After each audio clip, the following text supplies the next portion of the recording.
Este podcast es una invitación del neuropsiquiatra y baterista Juan Manuel Orjuela para entender y explorar la interfaz entre las neurociencias y la música.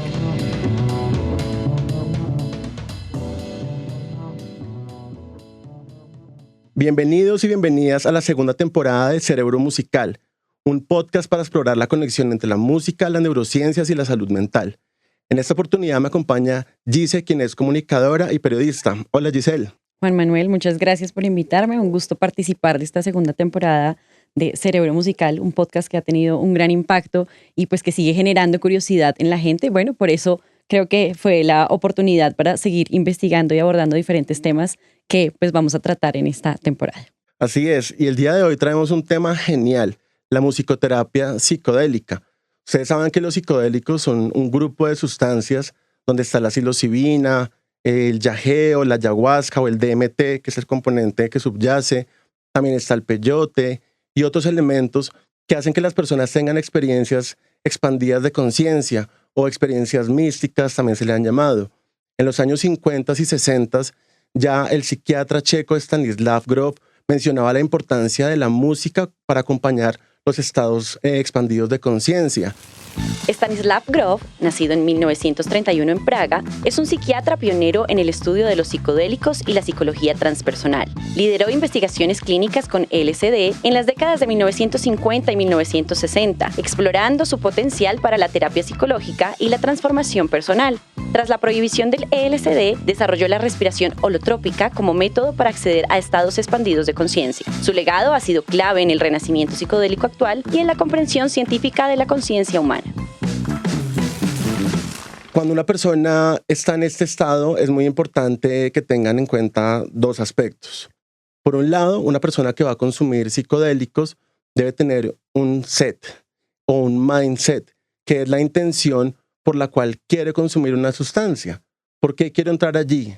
¿Qué siento que no he resuelto? ¿Hay algún conflicto que se repite o algún patrón que está en mi vida y no he podido desembrollarlo?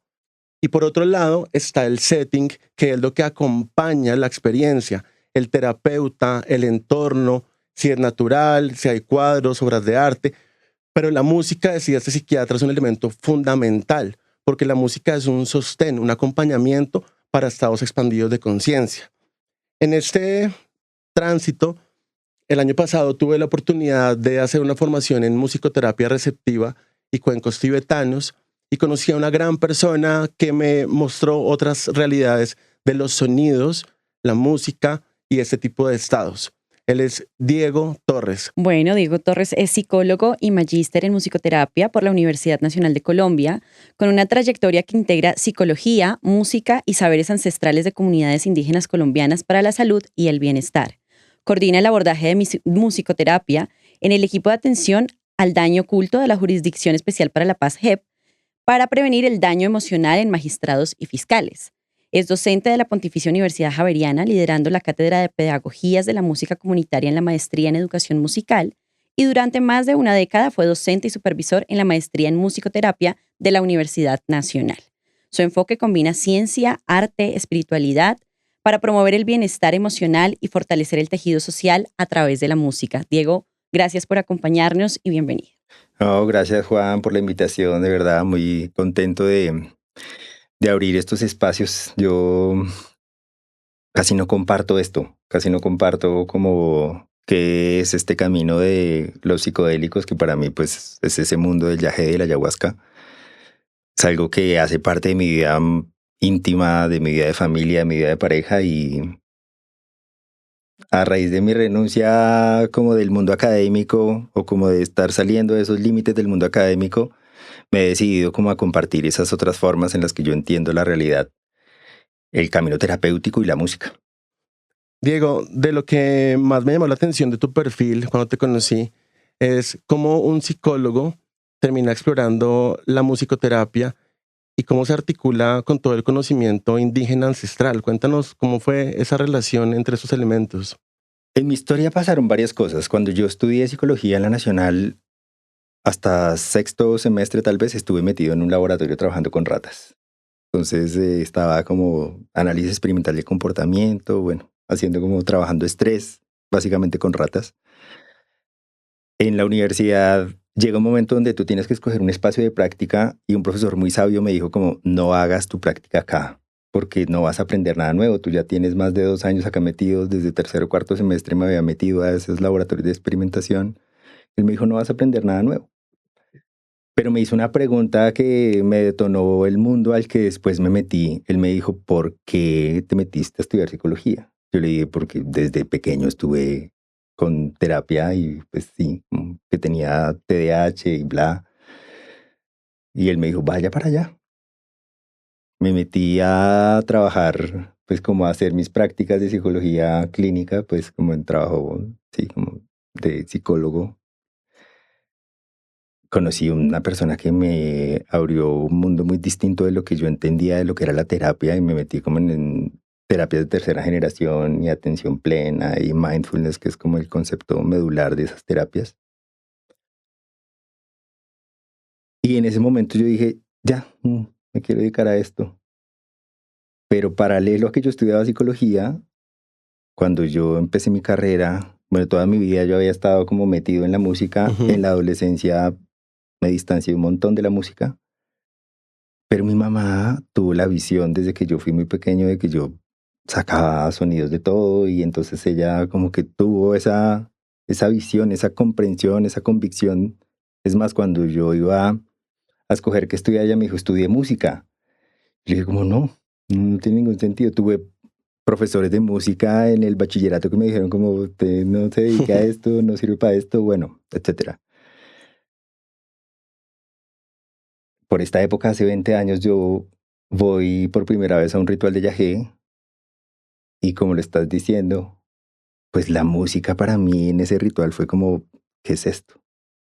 Y a los 17 años volví a conectar con la música y de ahí en adelante no la solté. Entonces, paralelo que yo estudiaba psicología, me metí como en los grupos de música andina de la Universidad Nacional y estuve ahí como toda mi carrera en eso. Tengo historias de profesores que me golpeaban en la ventana para que me retirara de ahí y dejara la clase porque estaba tocando quena o sí, o algo, haciendo ruido con algo. Y otro profesor muy sabio en el pregrado me dijo, búsquese algo en lo que usted pueda hacer música y en lo que pueda hacer psicología porque usted prácticamente hace más música que psicología. Y para mí en ese momento fue como, pues musicoterapia. Por alguna razón yo creía que la musicoterapia era de Alemania. Y como que empecé a investigar cosas para irme allá a estudiar musicoterapia en Alemania, pero un amigo que quiero mucho en la universidad me dijo como, aquí en la Nacional hay musicoterapia. Entonces fui y en ese momento en la universidad ya lo dejaban a uno graduarse, no haciendo un trabajo de grado, sino haciendo el primer semestre de una maestría. Fui, hablé con la directora de la maestría y me dijo como, preséntate como estudiante con admisión anticipada para que no solo veas unas clases, sino que puedas ver todo el semestre. Y me metí en eso, con la convicción de que conociendo ese mundo de la musicoterapia, yo iba a entender lo que era el mundo de la música en el ritual de yagé. El yagé, también llamado ayahuasca, es una bebida psicoactiva tradicional de las comunidades indígenas de la Amazonía, elaborada a partir de la liana Banisteriopsis caapi y otras plantas. Su principal compuesto activo es el DMT, un potente psicodélico, y se emplea en ceremonias rituales para facilitar la exploración espiritual y emocional. Debido a sus profundos efectos en la mente, su consumo debe realizarse en un entorno controlado y bajo guía especializada. Hoy día sé que no tiene nada que ver, pero me ha nutrido, me ha brindado otras maneras de entender la música, de relacionarme con ella, pero sobre todo pues algo para lo que yo siento que vine al mundo es acompañar la vida de personas en ese mundo de la búsqueda de estar mejor. Diego, nos mencionabas hace un momento ese primer encuentro con el yagé. Cuéntanos cómo fue esa primera experiencia con los psicodélicos y cómo eso ha impactado tu vida personal y profesional.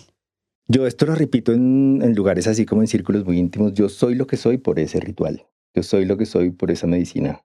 Cuando estaba en 11, conocí a una persona que es alguien muy especial en mi vida. Ella tomó yagé cuando estábamos en 11 y me dijo, tú tienes que tomar yagé. Y yo le dije, sí, pero pues si yo voy a tomar yagé, voy allá donde yo creo que es el yagé. Y entonces ella me dijo, bueno, yo te invito.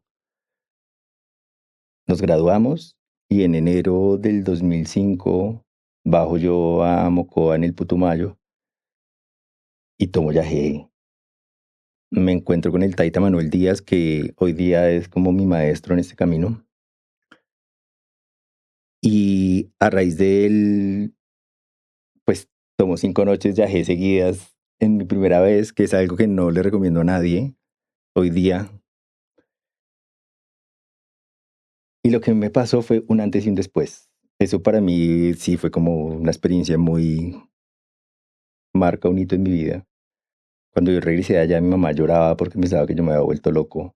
Que además te hago un paréntesis ahí, y ese tipo de experiencias que dices se llaman estados pivotales de la mente, que son momentos críticos en la vida que te cambian la perspectiva. Cuando nace un hijo, cuando te casas, entonces los psicodélicos clásicamente generan estados pivotales, y ahí lo que nos ibas a contar. Sí, total. Yo estoy metido más como en esa comprensión de como de las experiencias liminales. Ujú. Eh, y para mí eso ya hoy en la comprensión que tengo fue como algo que yo tenía que vivir para actualizarme. Sí, fue como yo pensaba cosas muy negativas de la vida. Como que sentía que todo estaba mal, como que el sistema estaba mal, bla, bla, bla, todo mal. Y yo tomo yagé por primera vez y además de todo lo que estaba viendo, una voz muy sutil y muy interna me decía, antes de mirar todo lo otro que tú sientes que está mal, mira lo que está mal en ti. Y algunas personas, de verdad, inclusive con la psilocibina, tienen experiencias que son significativas, son muy introspectivas y son modificadoras de, como de la normalidad. Es por esto que, por ejemplo, en la psiquiatría se ha utilizado las dosis altas de psilocibina para tratar estados depresivos refractarios que no mejoran con nada, que les has dado 2, 3 medicamentos, psicoterapia, y que en esa experiencia que puede durar 6 a 8 horas hay una resignificación de la existencia acompañado de un buen set y un buen setting para que definitivamente uno tenga una mirada distinta.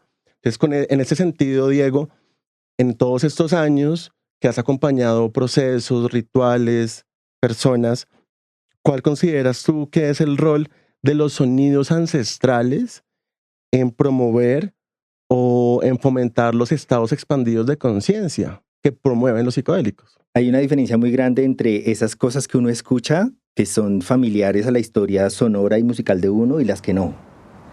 Normalmente las personas de Occidente que llegamos a ese ritual de yagé, pues no estamos familiarizados con mucha historia de sonoridad.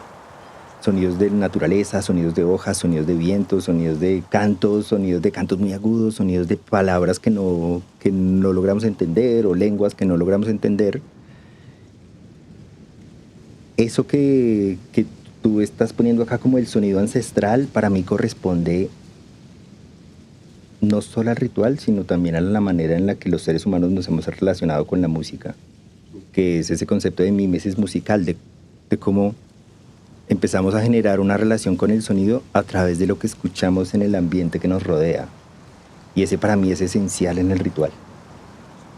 Cómo la persona que facilita esa experiencia puede conectar con el territorio en el que está para poder amplificar esa sensación de vitalidad, porque al final para mí el ritual de yagé y la experiencia,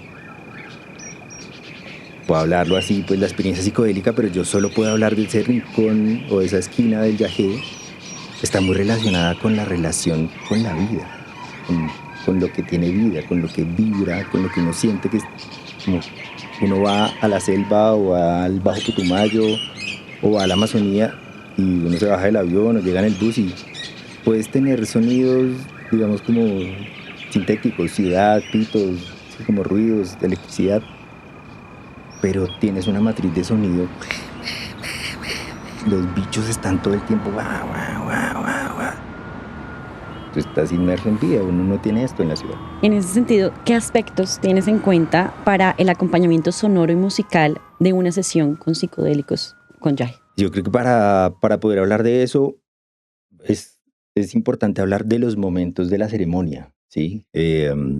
Para mí un momento muy importante es el momento de pedir, como de tocar la puerta, de pedir permiso, que es el momento donde se ritualiza la medicina, donde se comparte con las personas, un poco lo que decías ahorita del mindset, ¿para qué estamos viniendo a este ritual? Sí, para mí, en las prácticas que acompaño y en lo que me han formado en este camino, como no le recomiendo a nadie que utilice psicodélicos de parche. Así como, ay, quiero sentir. Pueden pasar cosas interesantes, no digo que no, pero es mejor ir con una claridad. Entonces, para mí, ese primer momento de esa comprensión del mundo sonoro tiene que ver con el momento del ritual. Un primer momento del ritual es ese, como vamos a tocar la puerta, vamos a hacer ese llamado. Eso sí está cruzado claramente con tu nivel de creencias, con la formación que recibiste, en mi caso, como de a qué yo le estoy pidiendo a las abuelas, a los abuelos que han sostenido esa tradición, a mi creencia espiritual, a Dios, a los elementos, a la planta, a la pinta, al bejuco. Ese primer momento es como la primera contundencia de aquí llegó el sonido, ¿sí? El sonido me está permitiendo comunicarme con ese lugar de trascendencia que sostiene esta tradición.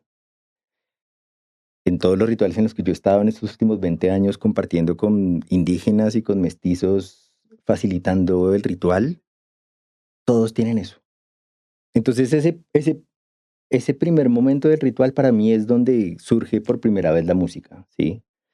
Que hablando en términos del sonido, está muy presente, por ejemplo, este instrumento, y está muy presente el instrumento de las hojas, el de la guaira, que pues hoy no lo puedo traer. Y hay un concepto que me gustaría dejar ahí muy claro, que para mí es muy importante, y es cantar con el pensamiento, ¿sí? O sea, tú puedes hacer cosas con una maraca, con un rondín, con una dulzaina, con una guaira, pero eso que tú estás haciendo no corresponde al mundo, digamos, como de la comprensión de la música en Occidente, como, yo estoy ta aquí, o un, dos, tres, un, dos, tres. Tú estás trayendo en tu pensamiento eso que tú estás llamando. Estás pidiendo vida, estás pidiendo cuidado, estás llamando al territorio en el que estamos haciendo el ritual, y tú estás cantando con tu pensamiento a través del instrumento.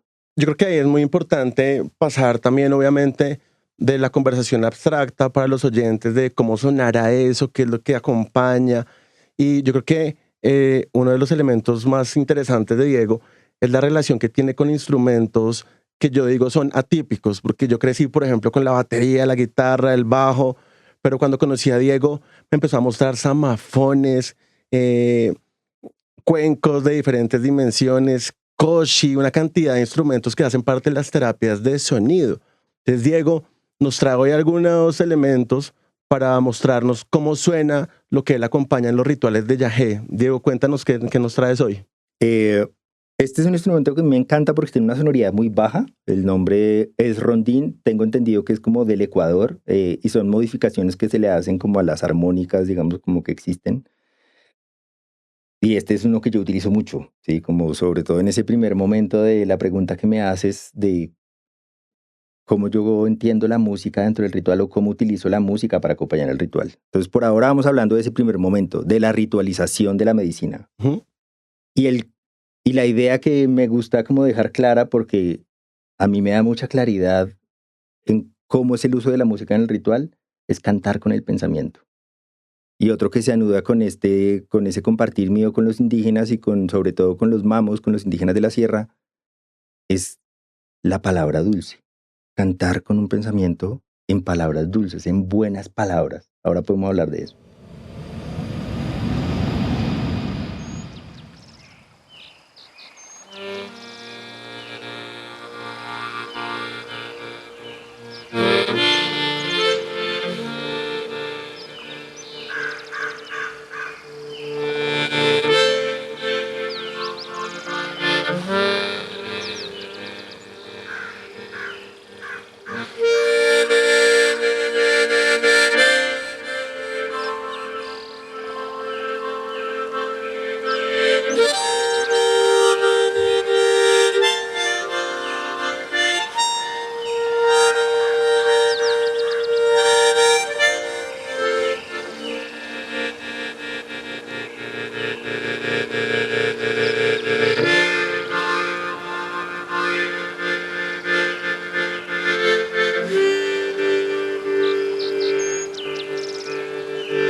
en las experiencias con psicodélicos hay esas tres fases clásicas. Una fase como de ascenso es como un avión, un ascenso, un pico y un descenso.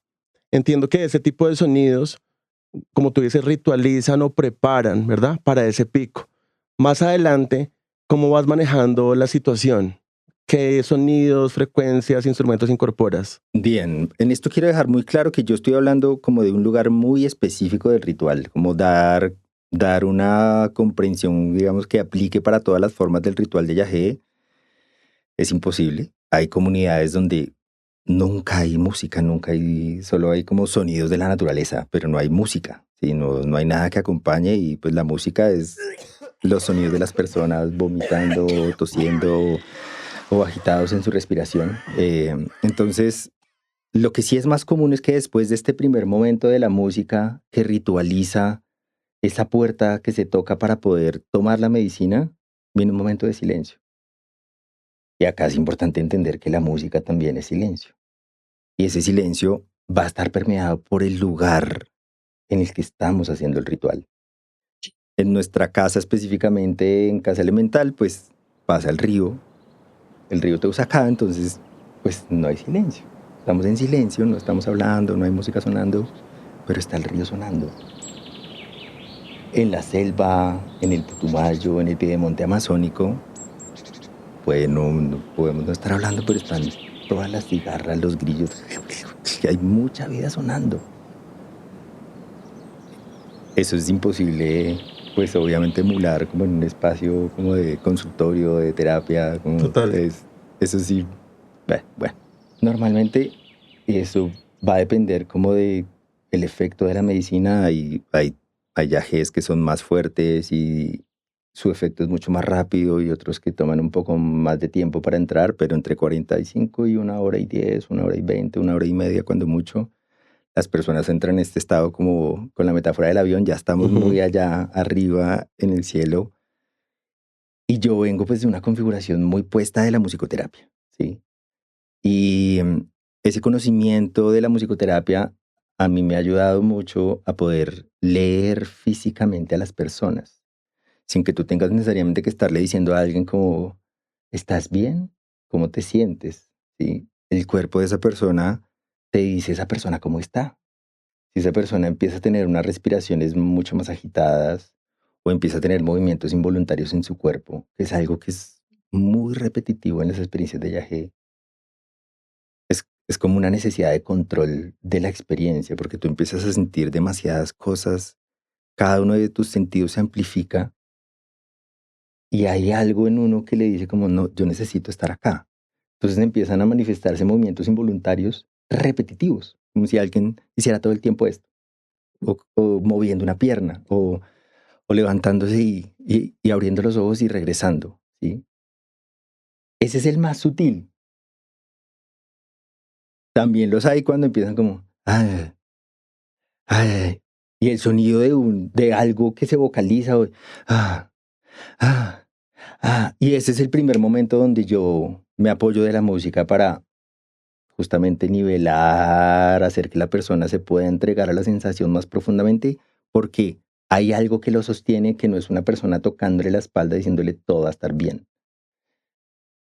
Ese sería ese segundo momento del uso de la música, y normalmente ese segundo momento de la música si es música que no tiene contenido de palabras. Claro, es el acompañamiento no verbal, que es súper importante.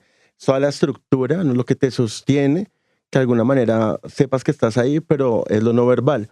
Y en ese sentido, por ejemplo, no sé, ¿qué tipo de instrumentos utilizas? Hay dos instrumentos que yo utilizo mucho. Este que se me acaba de caer. Esa música que yo utilizo principalmente ya cuando esto que te decía de vamos a utilizar la música para que esa persona se sienta contenida sin la necesidad de que alguien esté haciendo contacto físico con ella. Hay algo, y eso sí es completamente diferencial a lo que dice la teoría de la musicoterapia, y pues obviamente debe ser así porque la teoría de la musicoterapia está construida en un estado en el que no estamos con nuestros sentidos ampliados o expandidos de conciencia o de sensación. Y es justamente este mundo de la musicoterapia psicodélica que está tomando fuerza desde el año pasado, ya como con modelos creados en Europa sobre todo, de cómo se puede utilizar este conocimiento de la musicoterapia en esta manera en la que el cuerpo es una realidad distinta, porque acá tú escuchas diferente, hueles diferente, tocas diferente, todo lo ves distinto, tus sentidos no responden a lo que uno normalmente hace. Entonces las reglas en las que se hacen esas músicas tampoco son las que se pueden utilizar sin un psicodélico, sin un estado de yagé o en un estado de yagé. Es como si todo subiera de nivel, ¿sí? Como que la música que te sirve para generar estado de relación nunca la vas a usar en eso porque no te va a servir, porque el estado sedativo de una persona ya no es 50, 60 bits por minuto, sino es mucho más rápido, ¿sí?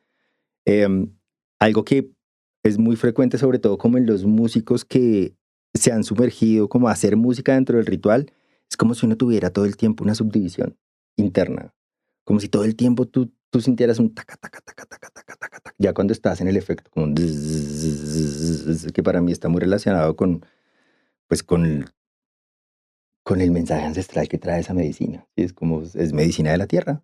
¿Sí? Como esto es la vida vibrando y lo que uno empieza a percibir, claramente, pues tú lo podrás explicar mejor, Juan, como de todo lo que pasa en términos neurobiológicos, pero esa sensación de estar uno en una matriz de sonido interna, de tiqui, tiqui, tiqui, tiqui, tiqui, tiqui, tiqui, tiqui, sería como el estado de estar normales en la vida, dentro del ritual.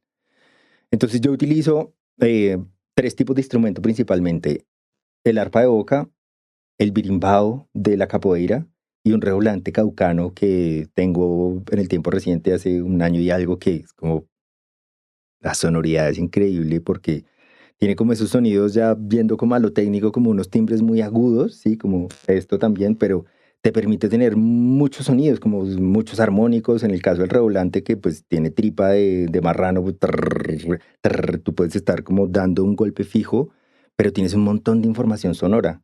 Y esa información sonora estructurada acá, eso para mí es importante, o sea, como las personas que hacen la música dentro de las experiencias, es importante que sepan de música. Es importante que sepan relacionarse con la música. No, esto no es algo que responda a un instrumento. Ah, yo tengo ese instrumento, entonces yo puedo acompañar.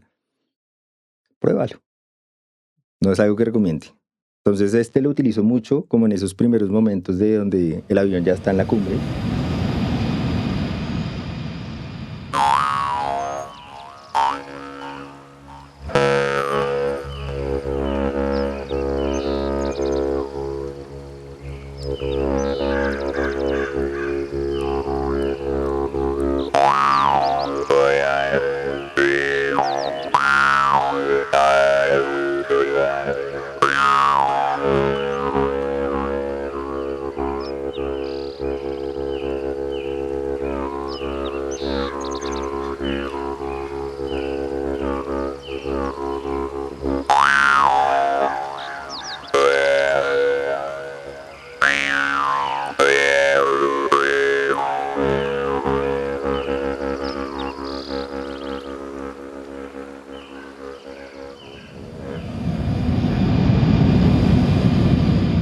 A mí me encanta porque yo siempre fui fan de los vocoders, que son las formas como se modifica la voz y por allá Punk hace todo esto.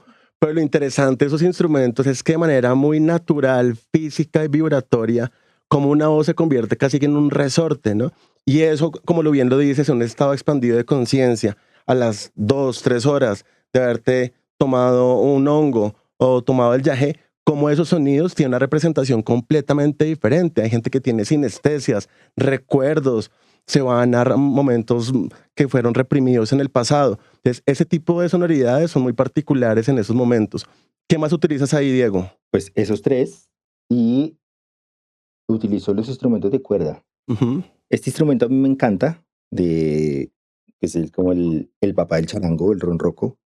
Yo tengo dos amigos, David Spitia y Mark Ettenberger, con los que he estado en los últimos tal vez 2 o 3 años muy juicioso, como estudiando esas formas en las que se hace la música dentro del ritual, nosotros propiamente. Cada tanto nos reunimos y tomamos ya entre nosotros tres y empezamos a tocar música pues como improvisada y empezamos a deconstruir esas cositas esas cualidades de la música que a nosotros nos han hecho como ampliar mucho más la sensación. Además de generar este lugar como de sentirme sostenido por la música, también cuáles son esos sonidos que me ayudan como a profundizar más en la sensación, en el estado, en el efecto, ¿sí? Entonces algo que en lo que hemos probado mucho tiene que ver con Un armónico ahí. más como con la sensación de la vibración del sonido, ¿sí? Como Ok. esto puede sonar o puede sonar Ujú. Un vibrato, sí. el vibrato, exactamente. La musicoterapia normalmente diría como, si yo voy a buscar contener a una persona, pues voy a generar un estado de relajación 50, 60 bits por minuto, pero para un estado dentro del ritual o dentro de la psilocibina, este no te va a servir, porque esto está por fuera de cómo está funcionando fisiológicamente ese Exacto. cuerpo, ¿sí? Aquí ya empieza como a que haya mucha más información, mucho más contenido. Y la clave de eso es que la música sí sigue siendo consonante.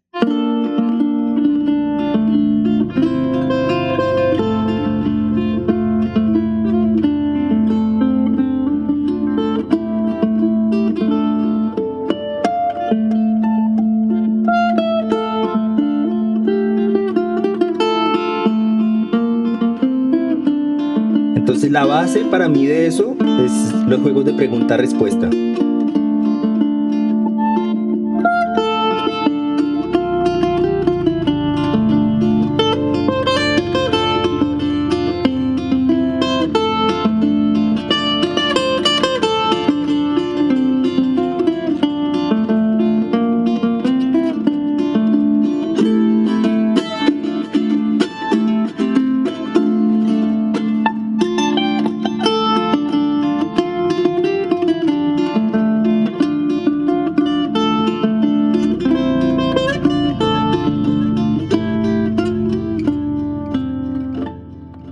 Por ahí. Genial, me encanta.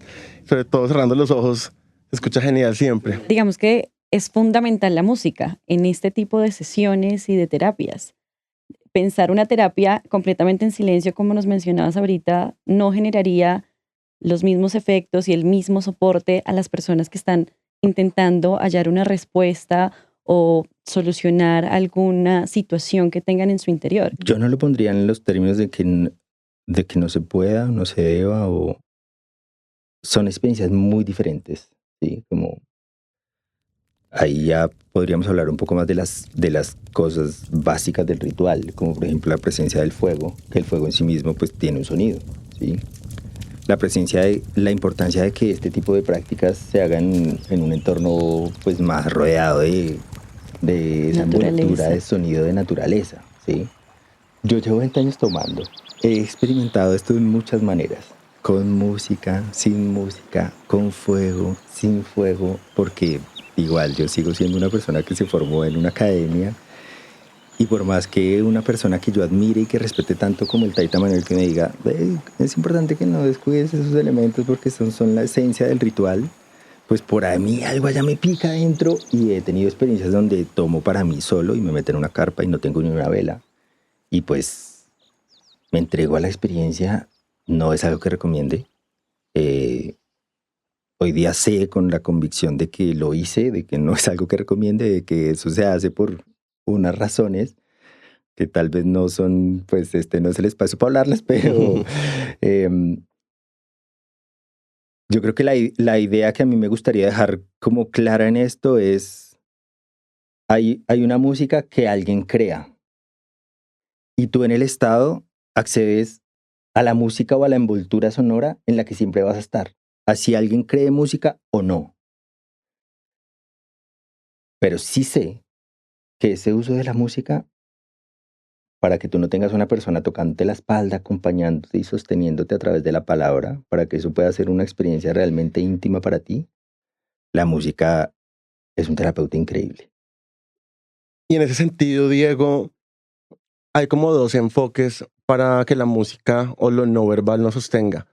Las listas pregrabadas, que por ejemplo en las experiencias con psilocibina, en John Hopkins, en Imperial College, inclusive comparten por Spotify una playlist que dura las 6 horas, donde tienen en cuenta este ascenso, el pico y el descenso, meten música clásica, contemporánea, tribal, autóctona. Es una playlist variada pero intencionada a acompañar la experiencia versus de alguna manera lo que tú haces, que es el uso de instrumentos en vivo. ¿Cómo ves la diferencia entre ambos contextos? ¿Crees que pueden tener el mismo significado, la misma intervención o propósito? Bueno, yo muy personalmente, chévere que eso se haga como en el campo de la ciencia, pero hay una diferencia como del cielo a la tierra para mí entre hacer música para una persona en la que tú eres sensible de cuáles son las reacciones físicas de esa persona. Eso es algo muy importante y muy sutil de poder entender cómo hacer música en un ritual o cómo hacer música en una experiencia psicodélica. Porque eso no es como que tú eres músico y te sabes canciones o conoces instrumentos y puedes hacer música. Esa música no es algo que tú digas como, ah, voy a cantar esta canción o voy a tocar este instrumento. O puede ser el mismo instrumento, pero ese instrumento muy pocas veces suena de la misma forma. Porque esa música se crea en función de lo que está pasando con las personas. En términos de todo, en términos de sus movimientos físicos, en términos de sus reacciones de necesidad de control o de necesidad de entregarse a la experiencia, o en el caso pues de la ayahuasca, del yagé, en términos de que pues tiene vómito, tiene ganas de ir al baño, no logra soportar todo lo que está sintiendo físicamente en su cuerpo. Y como le decía Juan ahorita, pues se le detonaron recuerdos, se volvió a encontrar con experiencias de su vida que no tiene resueltas. Y no es lo mismo poder tener, pues no es lo mismo tener un buen sistema de audio que te permita viajar en eso, a tu ver lo que está pasando con una persona que hace contacto con una experiencia mental, emocional o física, y tu poder, por la experiencia de tu participación en ese ritual y de acompañar esto muchas veces, pues, mejor me voy por ahí, mejor me voy por acá. En el tiempo reciente estuvo participando conmigo en una de las ceremonias que nosotros hacemos, una paciente que, pues, tuvo intento de suicidio, se salvó porque su mamá llegó y ella estuvo en el ritual y parte de su experiencia tenía que ver con esa resignificación de su proceso de vida y de sentir lo que para ella significaba sentirse viva. Y la música para poder acompañar ese lugar en vez de cogerla y como estamos contigo, fue fundamental para que ella pudiera como sentirse bien, sentirse segura. Lo que nos mencionas un poco es como la personalización de la música acorde a la situación que está viviendo cada persona. Sí, total. Y Si del grupo. hablamos de malos viajes, por ejemplo, Ujú. la música puede influir en mejorar la experiencia o en cambiar la O en experiencia. potenciarla, sí. Puede empeorarla, La claro. música la puede empeorar, sí. Es Ujú. como, en esto es muy importante que quede claro que sí, no es la música, sí, es una comprensión de la música. Es una manera en la que se hace la música. La música per se no puede hacer eso. Porque si no, pues las playlists podrían como, no es que no funcionen, ¿sí? Pero sobre todo pensando en esto de los malos viajes, la música puede ser muy nefasta porque puede inducir mucha más potencia de la sensación que se está generando si tú haces una música pues que sea mucho más estimulante para eso y no una música que sea mucho más contenedora, que sus sonidos sean mucho más predecibles entre ellos, que haya más ese juego de preguntas y respuestas, que hayan más juegos tímbricos, como qué es lo que sostiene eso. Y ahí sí muchas veces yo trabajo con la canción, con la palabra cantada y con lo que eso trae. Hay, hoy día de eso hay mucho. Ayer una persona muy cercana me preguntaba, oye, tú que estás metido en esto, ¿de dónde nació eso de la música medicina? Y yo le dije, tengo ni idea.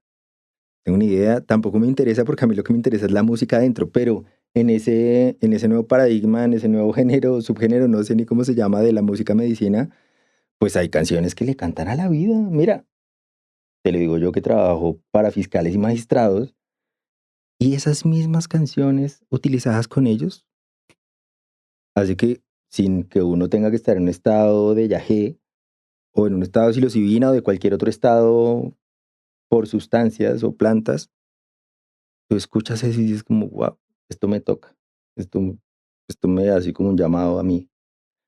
Y bueno, pues ya esto es repertorio o que yo compongo o que yo escucho y digo, wow, qué linda canción. ¿Sí?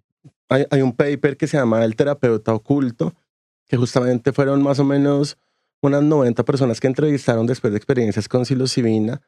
Y es cierto, no todo el mundo consideraba la música como una guía, como algo placentero, sino que en algunos momentos, por ejemplo, a uno le pusieron música religiosa y se puso mal, él se paró, quíteme eso, póngame clásico. Entonces, definitivamente sí es muy importante ir observando y sincronizándose con la persona que está allí en un concepto que se llama attunement. El concepto de attunement en las terapias de sonido se refiere a la sintonización de la música con las necesidades emocionales y el estado presente de una persona.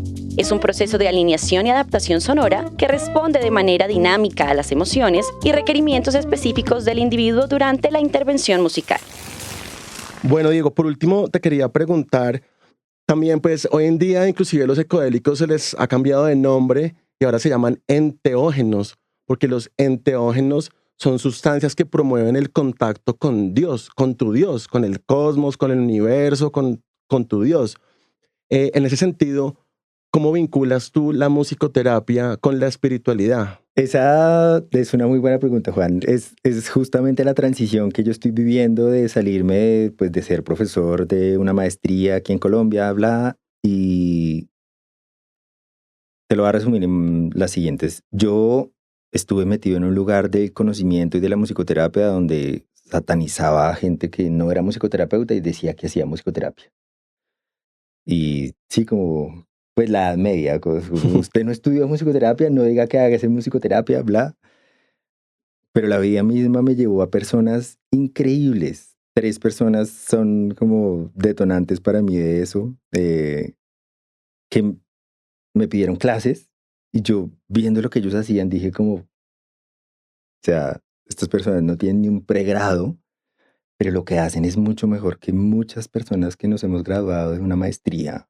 Esa transición mía de salir de ese mundo académico, que pues no estoy por fuera totalmente, y de empezar a compartir o de tener esta apertura de formar personas que tengan un interés en conocer ese mundo terapéutico de la música, está muy relacionada con esa pregunta. ¿Sí? Como que para mí, para nosotros en nuestro proyecto de vida, tiene que ver con la espiritualidad, está asociada con la sensación de trascendencia, con la ilusión de la vacuidad. Nada tiene existencia en sí mismo. Nadie puede solo. Necesitamos del otro. La música no sana en sí misma. La música sana porque yo me relaciono con ella y aprendo a relacionarme bien. Tu pensamiento no sana en sí mismo, pero si tú aprendes a relacionarte con palabras buenas, con buenas palabras, sabes de eso, algo cambia ahí internamente. Y para mí, ese lugar privilegiado de la música, que ahí sí tengo que nombrarlo, Teto Ocampo fue la persona que a mí me sembró eso con mucha claridad. En mi primera clase me dijo, entonces la música sana. Y si la música sana, hay que hacer la música que sane. Construyamos sobre eso. Filosóficamente ya uno se puede ir a muchos lugares de cómo es la música que sane. Teto tenía sus propias reglas del contrapunto, bla, bla, bla. Pero además de compartir ese conocimiento con él, esa idea tan puntual de que si la música sirve para conectarse con un mundo que nos lleva a decir como la vida tiene que ser más que esta manera en la que yo vivo y en la que satisfago mis necesidades y en la que mis hijos tienen su vida resuelta, porque yo voy a morir y mis hijos también. O sea, eso es una realidad, todos somos finitos, pero ¿qué estoy dejando acá? Mejor dicho, la pregunta para mí detonante es, yo tengo que entender que en este momento yo ya soy ancestro de alguien. ¿Qué estoy haciendo para ser digno de ser ancestro de alguien? Y la música te puede ayudar a poder, por un lado, conectarte con eso y por otro, aprender a transmitir esa misma intención. Que todos podemos estar bien. No necesitamos tanta división. Bueno, Diego, yo creo que ha sido un episodio muy interesante, sobre todo porque aquí hay dos elementos que estuve pensando mientras te escuchaba y es la música es no verbal y las experiencias psicodélicas tienen un elemento que está muy bien descrito, que es la inefabilidad. Y es que poner esto en palabras es muy jodido. O sea, una experiencia mística, trascendental, que dura 6 horas con la música, es realmente un reto ponerle palabras a lo que tiene otro tipo de lenguajes. Entonces, te quiero agradecer porque creo que has sido muy claro en manifestar este conocimiento. Dice, ¿quieres comentar algo adicional? Bueno, pues creo que aquí lo importante es hacer como ese énfasis y esa claridad de lo que nos explicabas de la importancia no solo del acompañamiento por parte de la música, sino de la persona que sabe hacer ese tipo de música específico para la persona que está viviendo esta terapia o esta inmersión en un mundo de autoconocimiento. Entonces, pues creo que aquí la importancia de que cada uno desde su experticia, Juan Manuel, Diego, y pues de que la gente sepa que si hay alguien ahí acompañándonos, que no estamos solos, como Diego mencionaba, es más fácil poder llegar a esos procesos de terapia, de sanación y de encontrar la respuesta y la salida a esas preguntas que muchas veces nos hacemos y que solos y sin la ayuda pertinente, pues no vamos a poder resolver. Entonces, qué importante acudir pues, a los expertos, a los doctores, a los psicólogos, a los musicoterapeutas que pueden aportarnos en esa búsqueda de la solución. Bueno, muchas gracias a todos los oyentes, a los participantes también, nuevamente. Diego, nos vemos en el siguiente episodio. Puedes seguir a Diego Torres en sus redes sociales @casa.elemental.despierta, donde comparte cursos y formaciones en musicoterapia receptiva, uso de cuencos tibetanos, conciertos meditativos y más. Para más información sobre este podcast, nuestros invitados y el Dr. Juan Manuel Orjuela, visita la página www.juanmanuelorjuela.com o en Instagram @juan.neuropsiquiatra.